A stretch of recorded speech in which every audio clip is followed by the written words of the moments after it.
प्रिया जी, चांदी पर आपकी राय, आप अपने क्लाइंट्स को क्या सजेस्ट कर रहे हैं इतनी बड़ी तेजी के बाद? क्या उनके रिएक्शंस क्या हैं, बताइए, शेयर कीजिए सर।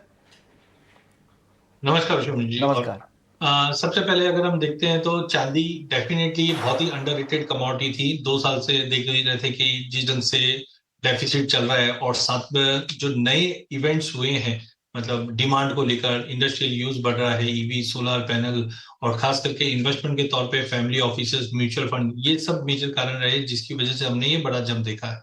देखिए, हमारा भी एक्सपेक्टेशन था कि प्राइसेस 75-80 डॉलर मारेगा, बट ये नहीं था कि एक ही साल में आ जाए जो 2025 में हमने देखा था। वी वर एक्सपेक्टिंग कि ये लेवल, क्योंकि जनरली कमोडिटी या खास करके सोना चांदी 18-20% की तेजी के लिए बनी हुई है। आज तक हमने कभी इतनी पैराबोलिक जंप एक ही साल में नहीं आते हुए देखा। हालांकि 1980 2011 में भी हमने देखा, बट इतनी बड़ी वॉलिटिलिटी के साथ कभी नहीं देखा। तो जो सारे इवेंट हुए उसकी वजह से ये रैली आई है। उदाहरण के तौर पे कल डोनाल्ड ट्रम्प ने जैसे ही यूरोपियन कंट्रीज के ऊपर टैरिफ की बात हुई, इमीडिएटली हमने देखा प्राइसेस में अपर सर्किट लगता हुआ दिखाई दिया। तो ऐसे समय में दो तीन चीज से हम लोग वर्क कर रहे हैं। पहला, क्लाइंटों को एक फोमो में नहीं आने के लिए बोलते हैं, बिकॉज 200 250% की तेजी के बाद अभी भी अगर आप देखते हो कि मुझे और बड़ी तेजी मिलेगी, तो वहां पर रिस्क फैक्टर बढ़ जाता है। तो हम लोग यहाँ पे क्लाइंट्स को ऑप्शन के द्वारा निवेश करने की बात करते हैं या ट्रेड करने की बात करते हैं। जो लॉन्ग टर्म के लिए फिजिकल लेना चाहते हैं, उनको हम सलाह दे रहे हैं आज की डेट में आप एसआईपी के द्वारा, सिस्टमेटिक इन्वेस्टमेंट प्लान होता था बट अब सिल्वर इन्वेस्टमेंट प्लान हो गया। इसका मतलब कि आप हर महीने छोटा छोटा लीजिए, क्योंकि कोई भी बड़ी गिरावट, जैसे अक्टूबर में हमने 20% की गिरावट दी थी, ऐसी कोई भी गिरावट आती है तो एक अच्छा मौका बन जाता है। क्योंकि यहाँ से रिस्क रिवॉर्ड रेशियो 2 लाख पे भी बहुत ज्यादा कॉस्टली दिख रहा था, 1,80,000 पे भी दिख रहा था, और अब और ज्यादा एक्सट्रीम हो रहा है। हाँ, अब ये फोमो कब खत्म होगा? जब जियोपॉलिटिकल में कमी आएगी, डोनाल्ड ट्रम्प की टैरिफ रिवर्स होते हुए दिखाई देंगे, या सप्लाई साइड कुछ और ज्यादा आएगा। जैसे लास्ट वीक अगर अपडेट आई थी कि ब्लूमबर्ग कमोडिटी इंडेक्स के अंदर 7 और 7 14 बिलियन का फंड बुलियन से कम होता हुआ दिखाई दे रहा है। डॉलर इंडेक्स थोड़े बहुत रिकवर होते हुए दिखाई दे रहे हैं। एक रिपोर्ट आई थी कि चाइना की जो सबसे बड़ी सोलार कंपनी है, वो लॉन्गी चांदी की जगह कॉपर में, क्योंकि कोई भी कमोडिटी को सब्स्टिट्यूट का सबसे बड़ा रिस्क होता है। तो ये फैक्टर्स को देखते हुए मुझे लगता है कि यहाँ पे ब्लैंकली फोमो के अंदर नहीं जाइए। हाँ, टेक्निकली अगर हम देखें तो 100 डॉलर आपको दिख जाएगा, बट जो रिस्क है वो इन्वॉल्व जाता है। तो यहाँ पे हम लोग ऑप्शन के जरिए क्लाइंट को सजेस्ट कर रहे हैं कि आप पोजीशन बनाइए, या ज्वेलर्स है उनको हेजिंग भी जो करवा रहे हैं हम लोग, वो ऑप्शन के जरिए करवा रहे हैं, ताकि एम टू एम से बचा जा सके। क्योंकि मोमेंटम जिस ढंग से ऊपर, उनका सबसे बड़ा रिस्क रहता है हेजिंग। विश्व। जी, बिल्कुल अजय सर, आपने सही बोला कि ऑप्शन के तौर पर ही आप यहाँ पर अभी क्लाइंट्स को सजेशन कर रहे हैं, और जो लोग फिजिकल बाय करना चाहते हैं तो वो छोटा छोटा कोई भी करेक्शन आता है तो वहाँ पर छोटा छोटा एक्यूमुलेट कर सकते हैं।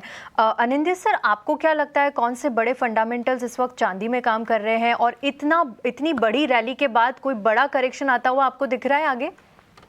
हाँ, नमस्कार। हम लोग अभी भी चांदी, सोना, दिस एंटायर कॉम्प्लेक्स में काफी बुलिश है। क्योंकि देखिए, ये जो कमोडिटीज में, स्पेशली हार्ड मेटल्स में जो हो रहा है लास्ट 1.5 साल से, 1.5 2 साल से, it is got less to do with demand and supply, और ये pure monetary, global monetary reset हो रहा है। जो हम लोगों ने बार बार बताया, डी डॉलराइजेशन। मतलब सिर्फ डी डॉलराइजेशन ऐसा नहीं है कि end of dollar as a reserve currency, it is basically the end of the entire fiat currency system. तो हो क्या रहा है, commodities which are represented in dollars, वो यूनिट ऑफ अकाउंट कोलैप्स कर रहा है। So basically commodities are getting reprice. तो वो हायरार्की में, so commodities specially hard metals एक नया करेंसी बन के उभर के आया है, जहां पे gold, silver, gold is the dollar, silver is like the euro, and every other hard metal is in the pecking order. तो अभी गोल्ड सिल्वर में इसलिए जो आपका अप ट्रेंड है इन डॉलर टर्म्स, भी चलता रहेगा। करेक्शंस होगा 10 to 15% in gold is normal. Silver में तो हम लोग एक ही दिन में, इनफैक्ट 24 to 36 आवर्स के अंदर 15% का वॉलेटिलिटी उसमें देखते हैं। जैसे एमसीएक्स पे लास्ट 2 दिन में जो प्रीमियम है ओवर लैंडेड प्राइस, वो का आज सुबह 10% चला गया था, अभी 8.5% के आसपास है।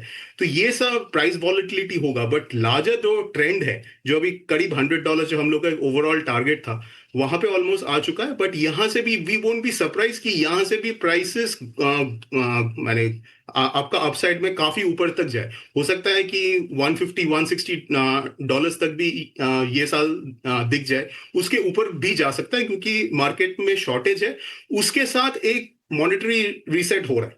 तो ये दोनों जब कोलाइड करता है तो it creates very large price moves. लेकिन आप कह रहे हैं कि 160 सर, लेकिन आपको लग रहा है कि जो इंडस्ट्रियल डिमांड है इन लेवल्स पे सस्टेन कर पाएगी क्या? आपको लग रहा है कि वायबल होगा, पास ऑन कस्टमर्स को कर पाएंगे क्या इतने प्रोक्योरमेंट लेवल अगर इतना ज्यादा होगा तो?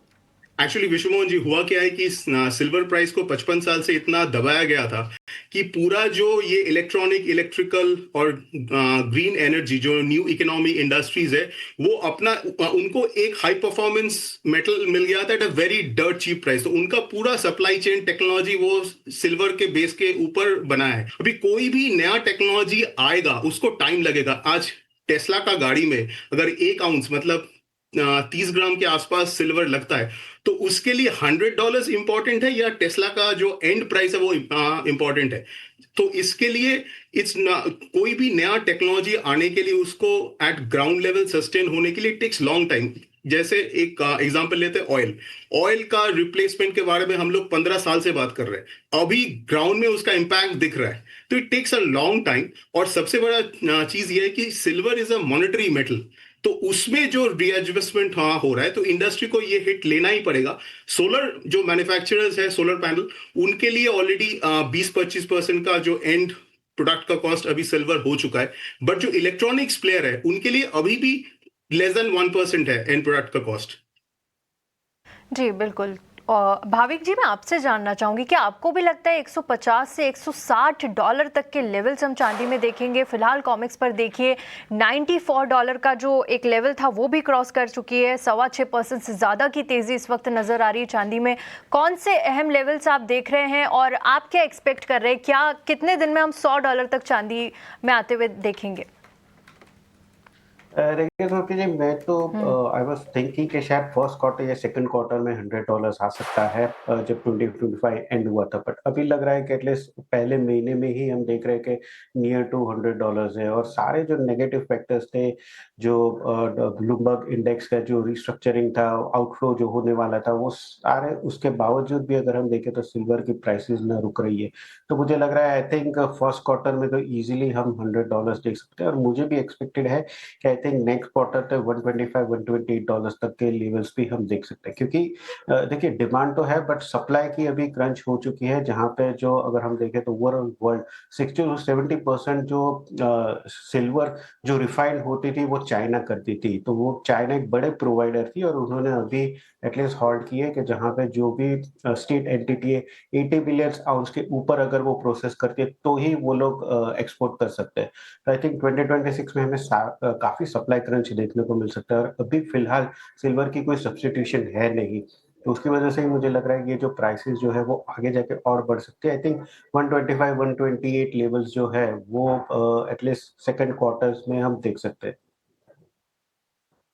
कोई चांदी की बात, लेकिन सोना भी पीछे नहीं है। यहाँ पर भी देखिए रिकॉर्ड पर रिकॉर्ड बन रहे हैं। अगर अभी की बात करें तो 2.5% तक की तेजी 4,700 के पार कॉमिक्स पर निकल चुका है। वहीं घरेलू बाजार की बात करें तो यहाँ पर भी अच्छी खासी तेजी आप सोने में देख सकते हैं।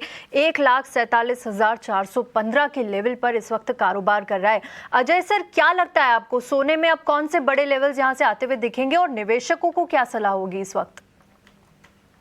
देखिए, बिल्कुल अगर सोने की बात करें तो इस वक्त थोड़ा सा स्टेडी दिखाई दे रहा है। उसका देखने का अच्छा तरीका है गोल्ड सिल्वर रेशियो में जिस ढंग से 50 का लेवल हमने 13 साल बाद आते हुए देखा, 2012 अप्रैल में हमने ये लेवल आते हुए देखा, ये बिल्कुल दिखाता है कि चांदी के मुकाबले सोना काफी स्टेबल था। बट ऐसी स्टेबिलिटी भी नहीं है, हमने प्राइजेस को फिर से 4600 के ऊपर आते हुए देख पा रहे हैं। तो गोइंग जियोपॉलिटिकल टेंशन, मुझे लगता है अभी इमीडिएट जो रेजिस्टेंस दिखाई दे रहा है वो 4820 का आता हुआ दिखाई दे रहा है।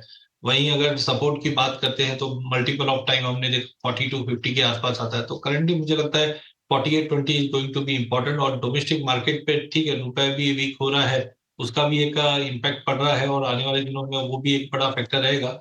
But timing gold domestic market पे भी is heading towards let's say 1,55,000 1,60,000 के जोन में जाता हुआ दिखाई दे रहा है। अगेन जो पॉइंट है, ठीक है, स्ट्रक्चरल चेंजेस है, वो सब अपनी जगह पे सही है, but timing as a investment अब ये प्रोडक्ट दोनों ही काउंटर, देखिए एक पोमो बन गया है या स्ट्रक्चरल चेंजेस है या मॉनेटरी चेंजेस है, वो अपनी जगह पे है, बट जो हम लोग एज ए इन्वेस्टर या एज ए ट्रेडर जो आदमी देखता है कि ये एसेट क्लास में मेरे लिए रिस्क है या रिवॉर्ड ज्यादा है, तो ये दोनों ही कमोडिटी मुझे नहीं लगता है कि सुटेबल है गोइंग विद हायर वॉलिटिलिटी। तो यहाँ पे मुझे लगता है ऑप्शन ही बेटर रहेगा, जहाँ पे 1,47,000 का कॉल लेके चलिए, बेटर वही रहेगा, क्योंकि कोई भी अगर चीजें जियोपॉलिटिकल में या मॉनेटरी में कुछ भी चेंजेस आता है तो उसके इम्प्लीकेशंस करंट भाव से काफी स्ट्रांग रह सकते हैं नीचे।